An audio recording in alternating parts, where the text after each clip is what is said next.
झूठे आरोपों में फंसे प्राचार्य ललित पाटीदार को मिली बड़ी राहत, कोर्ट ने किया बाइज्जत बरी। करीब 2.5 वर्ष से चर्चाओं में रहे छेड़छाड़ और मारपीट प्रकरण में न्यायिक मजिस्ट्रेट प्रथम श्रेणी मंडलेश्वर ने बड़ा फैसला सुनाते हुए प्राचार्य ललित पिता हरिकृष्णा पाटीदार को सभी आरोपों से बाइज्जत बरी कर दिया। न्यायालय ने अपने निर्णय में स्पष्ट कहा कि अभियोजन पक्ष आरोपी के विरुद्ध आरोपों को संदेह से परे सिद्ध करने में असफल रहा। प्रकरण के अनुसार 14 अक्टूबर 2023 को विद्यालय परिसर में एक महिला शिक्षिका ने प्राचार्य पर छेड़छाड़, मारपीट तथा जान से मारने की धमकी देने के आरोप लगाए थे। शिकायत के आधार पर पुलिस ने भारतीय दंड संहिता की धारा 354, 323 एवं 506 भाग 2 के तहत मामला दर्ज कर जांच शुरू की थी। सुनवाई के दौरान अदालत ने पाया कि गवाहों के बयानों में कई विरोधाभास हैं, जिससे घटना की सत्यता पर संदेह उत्पन्न हुआ। वहीं मेडिकल जांच में किसी प्रकार की बाहरी चोट के प्रमाण नहीं मिले। न्यायालय ने यह भी माना कि रिपोर्ट दर्ज कराने में हुई देरी तथा घटना के बाद शिक्षिका का नियमित रूप से विद्यालय आना अभियोजन की कहानी को कमजोर करता है। न्यायालय ने यह भी उल्लेख किया कि दर्ज घटना के दौरान उपस्थित शिक्षिकाओं एवं छात्राओं के बयान लिए गए, जिनके परीक्षण के बाद आरोपों की पुष्टि नहीं हो सकी।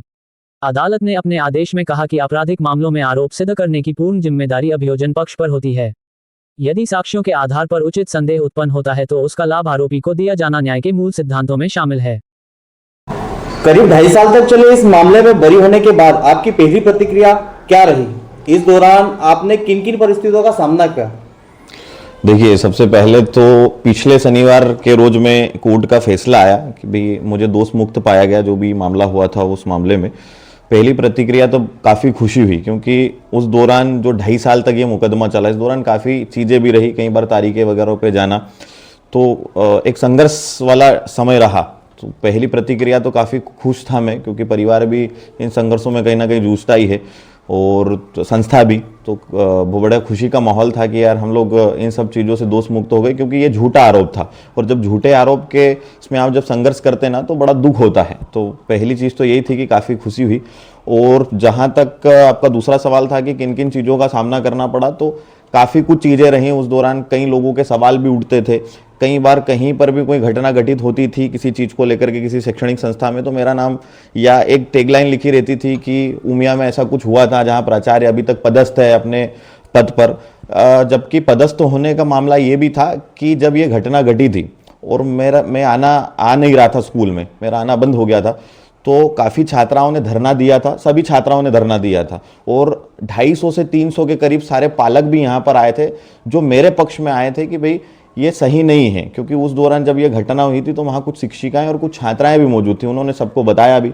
और सब मेरे आचरण से कहीं ना कहीं, मैं 4 वर्षों तक यहाँ जब काम करता था तब मुझे 4 वर्ष हुए थे, तो 4 वर्षों तक काम करता था तो पालक भी मिलते थे, छात्राएं भी यहाँ पर रहती थी, अन्य शिक्षिकाएं थे जिन्होंने भी ये अपने इस्तीफे तक यहाँ पर मैनेजमेंट को सौंपे थे कि आपको सर को कहीं ना कहीं वापस लाना चाहिए। तो ये सब चीज़ें थी उस दौरान। के कारण आपकी व्यक्तिगत और पेशेवर छवि पर क्या प्रभाव पड़ा, और जब अदालत के फैसले के बाद आप अपने जीवन व कार्य को किस तरह आगे बढ़ाना चाहते हैं?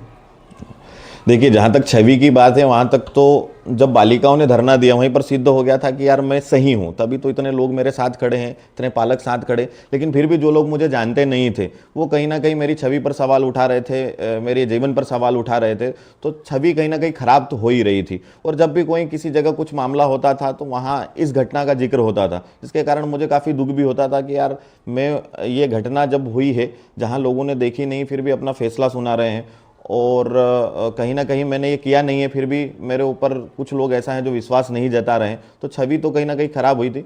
और जब अब कोर्ट का फैसला आ ही गया है, लोगों तक सच पहुंच ही रहा है कि भाई हम लोग दोष मुक्त हो गए हैं और क्या सही घटना थी, क्या कौन सही था कौन नहीं, तो अब ये है कि अब काम करने में और एक दुगनी शक्ति मिलेगी, कहीं ना कहीं दुगनी स्पीड से हम काम कर पाएंगे और अच्छा काम कर पाएंगे, बच्चों को और अच्छे से मोटिवेट कर पाएंगे। और शिक्षा जगत में तो यही मैं कहना चाहूँगा कि सत्यमेव जयते। अगर सत्य के साथ आप खड़े हैं तो आपकी जीत सुनिश्चित है। हाँ, थोड़ा समय लगेगा, क्योंकि कहीं ना कहीं जीत संघर्ष मांगती है और सत्य भी संघर्ष मांगता है। अगर आप संघर्ष करते हैं तो आपकी जीत सुनिश्चित होगी, पर आप सत्य के साथ खड़े होने चाहिए, तो सत्यमेव जयते।